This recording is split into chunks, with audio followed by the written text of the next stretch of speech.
Imagine this. You get this massive 3,000-word draft dropped right on your desk. Oh boy, the classic content nightmare. Right. You start reading and your stomach just drops because, well, 2 weeks of time and a huge freelance budget are just totally wasted. The angle is wrong. The target audience is, completely off. Yeah, and you just know your sales team will absolutely never use it. Exactly. Yeah.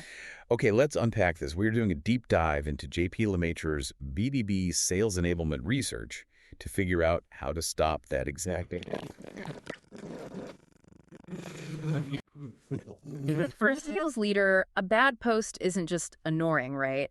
I mean, it is a direct hit to your pipeline generation. Right, so how do you fix it? Well, you have to look at the one thing most teams treat as this simple check-the-box formality, the outline. What's fascinating here is that standard outlines are usually just SEO filler. They get stuffed with high-volume keywords, but they are completely divorced from actual buying intent. Yeah, they don't answer the critical questions like who is this specifically for, or what exact action should they take? Exactly. Or, the biggest one, how does this actually support revenue? Writers often skip the strategic work. They chase arbitrary search volume instead of what the reps actually see every day.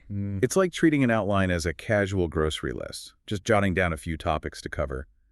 But it really needs to be treated like an architectural blueprint, or, like a GPS routing system. Yeah, the GPS analogy is perfect. It has to tell the writer exactly how to maneuver that prospect from mildly interested to, ready to buy. And if the foundation is weak, the whole house collapses during the drafting phase. Right. If the prospect's true intent isn't the foundation of that outline, it will never convert, period. Which means we need to fix this at the source.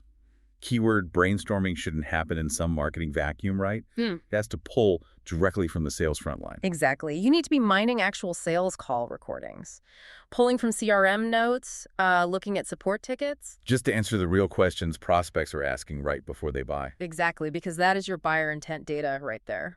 But wait, let me push back on this for a second.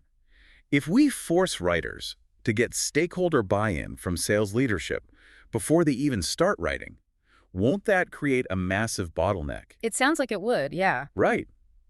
Are we really saying executives need to be hanging out in a Google Doc leaving comments? No, not at all. You aren't asking the VP to check grammar. It's about systematizing a feedback loop. Okay, so what does that look like? You're just giving sales a really brief window to confirm if the core arguments actually match the real-world objections they face. And research shows team reviews at this stage actually catch 30% more gaps. Oh, wow. 30% is huge. Right. A 48-hour pause at the outline stage prevents a 3-week, super expensive rewrite later on. That makes total sense. Yeah. So we fixed the alignment with CRM data and call notes.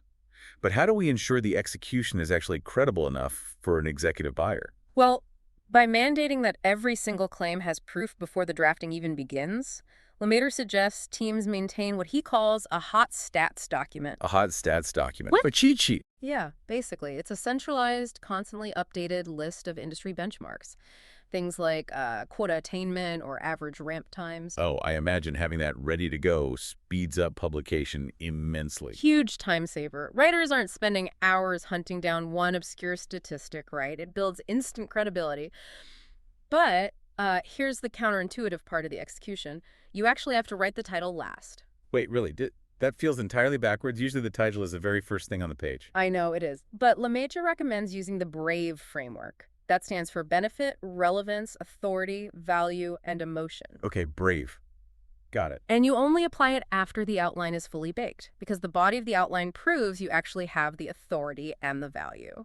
So the title is just where you inject the benefit and emotion to actually get the click. Exactly. If you try to read the title first before the structure is locked, you're just guessing. That is such a good point. So what does this all mean? If you connect this to the bigger picture, a rigorous outline process stops being busy work. Right. It aligns the stakeholders and prevents scope creep. Exactly. This is how a VP measures success here. It means fewer revisions, shorter publication times, and crucially, actual sales team adoption.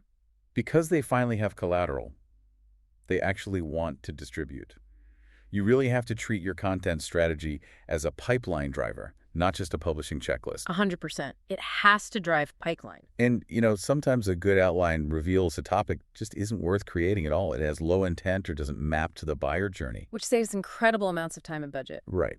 So as a VP of sales, it leaves you wondering, Could the absolute highest ROI from your content strategy actually come from the articles you decide not to write? Something to think about next time a massive draft drops on your desk.